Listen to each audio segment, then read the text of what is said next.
What's up guys? Welcome back to my channel. This is Jigs TV, your Filipino in Australia. And for this video, pag-usapan natin yung healthcare system dito sa Australia. Pero bagong lahat, kung di ka pa nang-subscribe sa aking channel and you want to see more videos about life here in Australia or just personal vlogs, make sure to hit the subscribe button. Yung mga sasabihin ko pala dito is based lamang sa aming experience or experience na ibang tao na hanap namin at sa aming research. So feel free to do your own extra research. Tsaka itong mga to pala is applicable lamang sa mga permanent resident or citizen dito sa Australia. So kapag permanent resident ka or citizen dito sa Australia, meron kang Medicare or parang equivalent ng PhilHealth sa Pilipinas. So kapag meron ka na nito, is ma-avail mo na yung marami sa mga healthcare services nila ng libre or mura or at a discounted price. So paano ba yung process kapag may sakit ka o may nararamdaman ka na gustong patingnan dito sa Australia? So kapag Pilipino ka, kailangan mo lang ng Vicks Vaporub. So, kailangan mo lang ipahid yung Vicks sa katawan kung saan masakit. So, kapag may gusto kang patingnan, pupunta ka muna sa GP. So, parang ang tawag doon is a general practitioner na doktor. So, marami ng mga clinic all over Australia. So, yung mga GP na yon is mga, hindi siya pa yung specialist sa particular na sakit or siguro parte ng katawan. So parang screening process pa lang yun in a way. Para masala muna yung mga taong gustong may patingnan. Kasi merong chances din naman na pwedeng hindi naman ganun kalala or minor lang yung sakit na nararamdaman mo.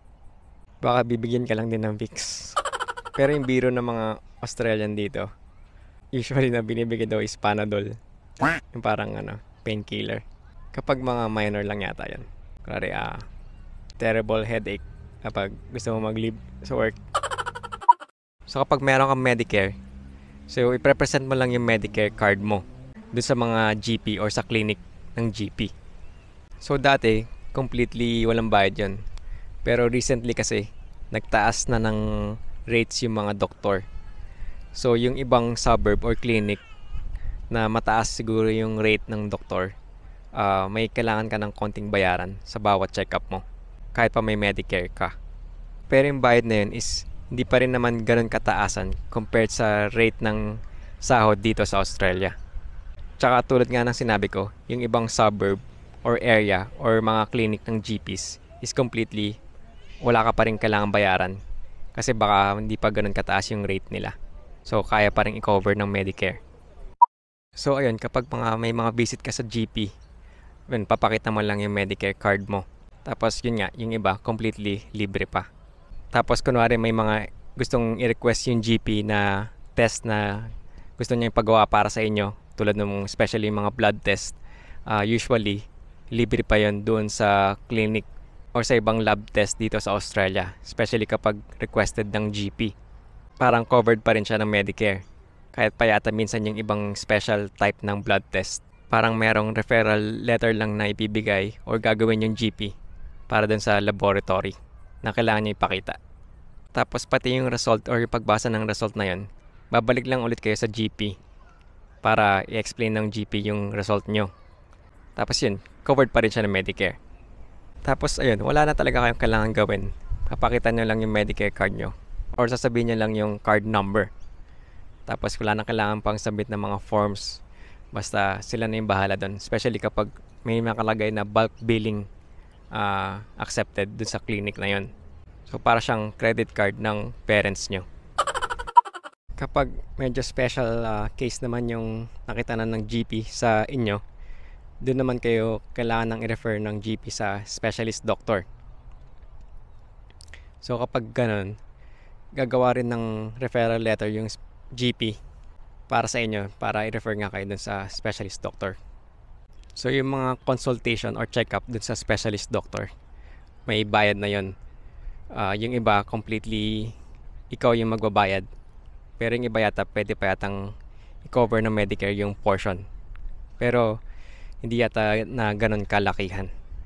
So kapag nakita na yung sakit nyo is critical or posibleng critical or life-threatening at may urgent na procedure na kailangan gawin, is i-refer kayo ng specialist doctor sa public hospital, lalo na pag gusto nyo libre o wala kayo masyadong kailangang bayaran. So kapag public hospital, libre na ulit yon o covered na ulit ng Medicare. Or baka may konti lang kayong kailangan bayaran, pero siguro maliit lang. Or baka yung mga gamot is out of pocket na sa inyo yon. Pero ang alam ko is at a discounted price pa rin yun. Tapos based pa sa kwento ng iba, hindi talaga siya ganun kamahalan. Lalong-lalo na kapag ikukumpara mo sa Pilipinas. Pero kung gusto nyo pa rin naman magbayad, kunwari crazy rich kayo, or gusto nyo sa private hospital, doon na kayo may kailangang bayaran na mas malaki. Pero kung sa private hospital kayo, hindi rin naman ganun kalakihan yung kailangang bayaran kung meron kayong private health insurance. By the way guys, this video is sponsored by Moonlife. Does the moonlife shine on Paris? Link is in the video description below. By the way guys, if you like this video, don't forget to hit that like button. Tsaka guys, kung critical nga yung condition mo or life-threatening o may urgent na procedure na kailangan gawin, ipaprioritize ka ng public healthcare system dito. So pwedeng mabilis yung procedure na gagawin sa iyo. O ikaw talaga yung isa sa mga unahin nila. So in summary, libre, maraming libre or mura yung public healthcare system, services at procedure nila dito. Geeks TV po, nag-uulat. May alam pa nga ako dito na nagda-dialysis tapos completely wala siyang binabayaran. Or yung gamot lang yung binabayaran niya. Tapos parang 30 to 50 AUD lang yata. Tapos marami na yun at good na for ilang buwan. Yung parang ginawa yata sa kanya is binigyan na siya nung machine na pang dialysis. Tapos training sila kung paano gamitin ito. Para yata mas maganda na rin kasi kaya na lang itong gawin sa kanilang bahay. Pero pag ganun yatang may condition ka na at doon nyo palang maisipang mag-migrate dito, mas marami na yatang requirements na hiningi yung immigration. Or di lang ako sure kung baka mas mahirap na ma-approve or mag-grant yung visa. Kasi lalo na yata sa panahon ngayon, parang kinoconsider na rin yata nila yung capacity ng healthcare system nila. Isa sa mga way na pagtulong nila sa public healthcare system nila is pag-encourage nila sa mga tao na kumuha ng private health insurance. Does the moonlight para mas gamitin na rin ng mga tao yung private hospital or private healthcare system. So, isa sa mga paraan na ginagawa nila ito is meron silang tinatawag na Medicare Levy Surcharge. So, in simple words or in my own words, mas mataas yung babayaran nyo sa income tax return nyo kapag wala kayong private healthcare insurance. So, parang percentage yun or in short, dagdag na bayad talaga. At alam naman natin yan, karamihan sa ating mga Pinoy or mga Asian, ayaw natin yan. So, kung talagang curious kayo doon or gusto talagang maiwasan yun, i-search or google nyo na lang din yung Medicare Levy Surcharge. Tsaka para sa akin, advice ko talaga na kumuha kayo ng private healthcare insurance. Hindi lang yung basic or para maiwasan yung Medicare Levy Surcharge, kundi yung marami na ring coverage or benefits.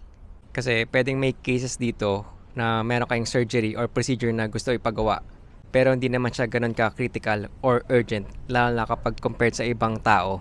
Tapos kapag gusto nyong i-refer kayo sa public healthcare system nila or public hospital, yung pwedeng mangyari is matagal kayo sa waiting list or matagal kayo maghihintay.